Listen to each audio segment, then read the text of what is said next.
કે જે ડરનો માહોલ પેદા કરવા માંગે છે।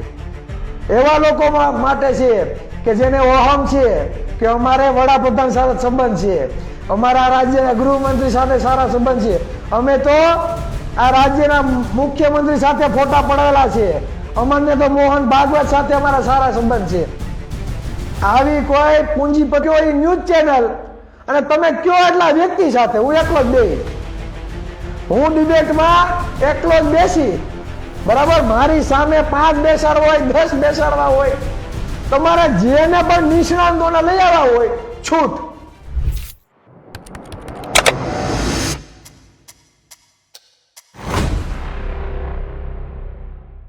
જે આહિર સેનાના મિત્રોએ લેટર પેડ વાયરલ કર્યો, બરાબર, અને તેમને ડિબેટ માટે બોલાવે છે, તો હું એમને કહેવા માંગુ તો તમે પેલા કામ કરો, જો ખરેખર તમે એમ કહેતા હો કે ભાજપના મંત્રી છે,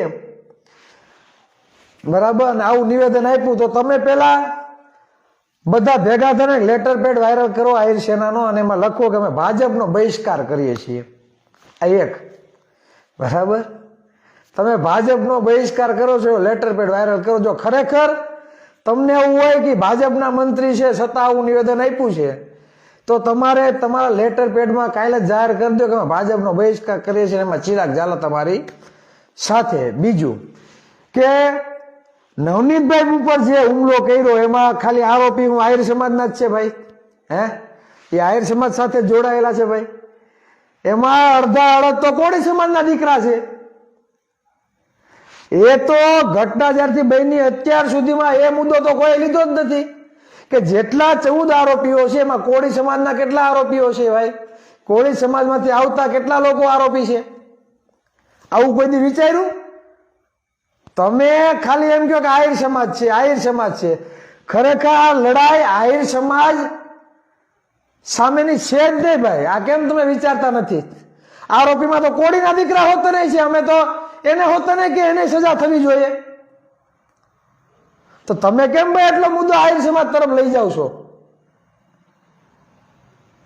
આરોપીઓ આહિર સમાજના દીકરા પણ છે અને કોળીના દીકરા પણ છે, બરાબર, તો અમે કઈ કોળીના દીકરા પ્રત્યે સહાનુભૂતિ નથી રાખતા, આરોપી આરોપી જ કહેવાય, એને કઈ સમાજ કઈ લેવા દેવા નથી હોતા ભાઈ।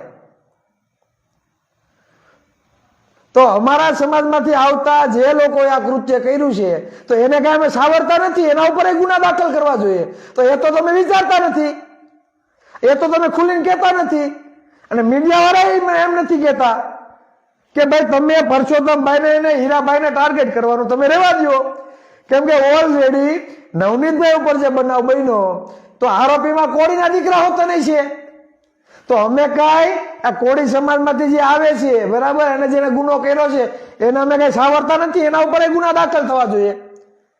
તો જો કોળી સમાજમાંથી આવતા જે આરોપીઓ છે, બરાબર, જો એના ઉપર ગુના દાખલ થાય, એને સજા થાય, તો ભાઈ બીજા તમારા સમાજમાંથી કદાચ આવતા હોય આહિર સમાજમાંથી, તો એના ઉપર પણ આ જ થવું જોઈએ। આ બંધારણ સર્વોપરી છે, તો એમાં ક્યાં પરસોત્તમભાઈ ને હીરાભાઈ ની વાત આવી ભાઈ? એવું કઈ થોડુંક છે કે ખાલી તમારા જ સમાજના દીકરા માટે એને સજા આપવા માટે અમે લડીએ છીએ? એમાં તો ભાઈ અમારા છે। લડાઈ કોની સામે છે? લડાઈ એવા લોકો સામે છે કે જે ડરનો માહોલ પેદા કરવા માંગે છે, એવા લોકો માટે છે કે જેને ઓહમ છે કે અમારે વડાપ્રધાન સાથે સંબંધ છે, અમારા રાજ્યના ગૃહમંત્રી સાથે સારા સંબંધ છે, અમે તો આ રાજ્યના મુખ્યમંત્રી સાથે ફોટા પડાવેલા છે, અમને તો મોહન ભાગવત સાથે અમારા સારા સંબંધ છે।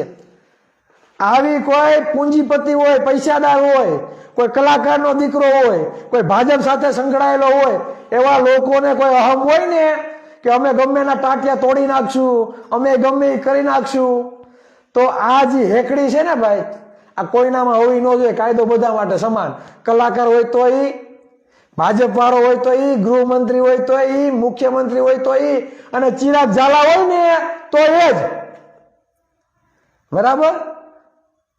તો હુકામે ભાઈ પરસોત્તમભાઈ ને હીરાભાઈ ને તમે ટાર્ગેટ કરો છો?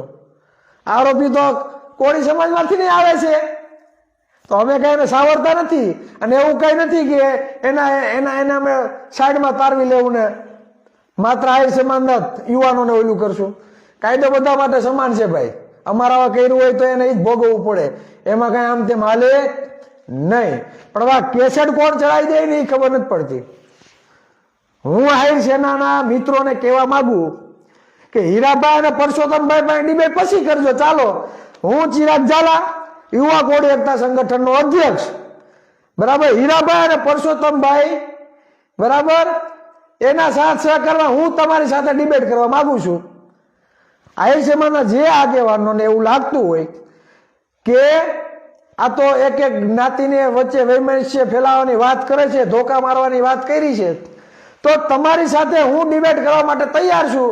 તમે કયો એ ન્યૂઝ ચેનલ અને તમે કયો એટલા વ્યક્તિ સાથે, હું એકલો જ બેસીશ.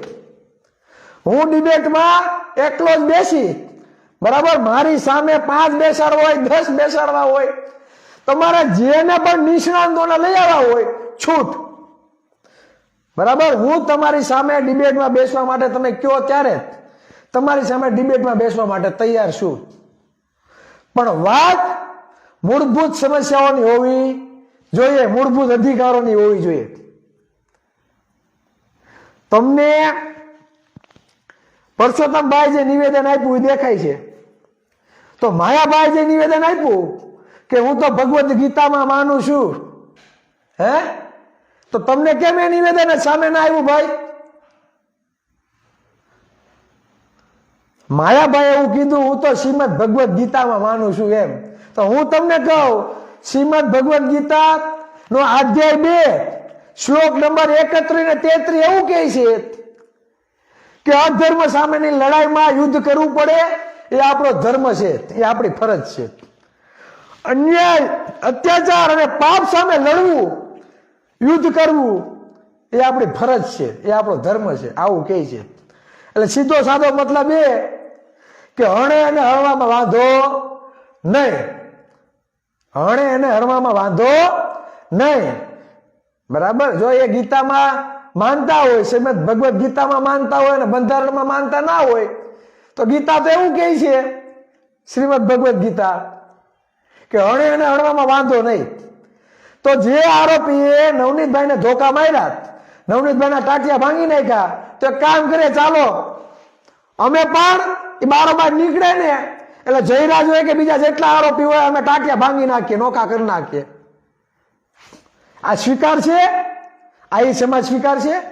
કોળી સમાજ સ્વીકાર છે?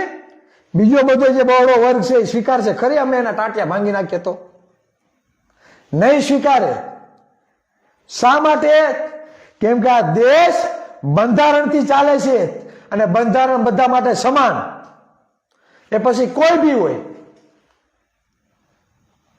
જ્યારે નિવેદન આપવાનું હતું ત્યારે નિવેદન ન આપ્યું, માફી માંગી લીધી ગાયકા.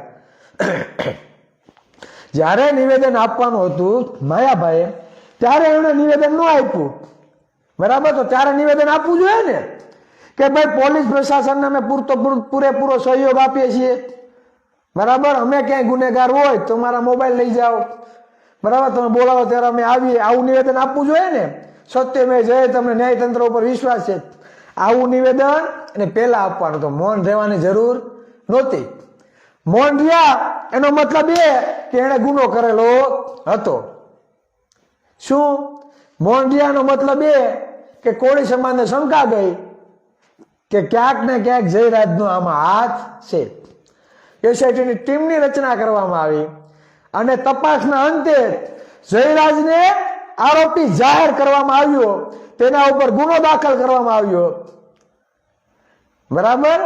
અને જયરાજના વકીલે જામીન અરજી મૂકી, કોર્ટે ફગાવી દીધી ને ભાઈની થઈ જેલ એન્ટ્રી.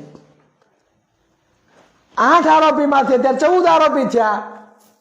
કેટલા આરોપી વધ્યા ભાઈ? હે, કેટલા આરોપી વધ્યા? 7 આરોપી વધ્યા. વિચાર કરો, 6 આરોપી વધ્યા એટલે વધારે સમજી લો ને. 2 ને તો 2 દી પહેલા પૂછપરછ કરવા માટે બોલાવ્યા ને 1 આરોપીના તો કઈક આગોતરા જામીન મૂકેલા છે, તો ફરાર છે હજી. એટલે મને એવું લાગે આંકડો 20 વહી જાય. એટલે એનો મતલબ એ થયો કે કોળી સમાજને જે શંકા હતી, નવનીતભાઈને જે શંકા હતી એ વાસ્તવિકતા હતી, હકીકત હતી ને નવનીતભાઈ સાચા હતા કે મને મારવામાં ક્યાંક ને ક્યાંક જયરાજનો હાથ છે ને છે. તો આ નિવેદન માયાભાઈ ત્યારે આપવાનું હતું. બધું પતી ગયું પછી કે જે થાય જે થયું એ સારું થશે, જે થાય છે એ સારું થાય છે, અને જે થશે તે પણ સારું થશે. તો આવા નિવેદનો હુકમ ગણગા મારવા જોઈએ. હું શ્રીમદ ભગવદ્ ગીતામાં માનું છું એમ કહો ને કે આ દેશ માટે બંધારણ સર્વોપરી છે. આ બંધારણ દેશ માટે સર્વોપરી છે અને અમે બંધારણમાં માનીએ છીએ. મારા દીકરાને જે પણ સજા થશે તે અમને સ્વીકારીએ છીએ. આવું કયો ને નહીં કે આ વાસ્તવિકતા છે.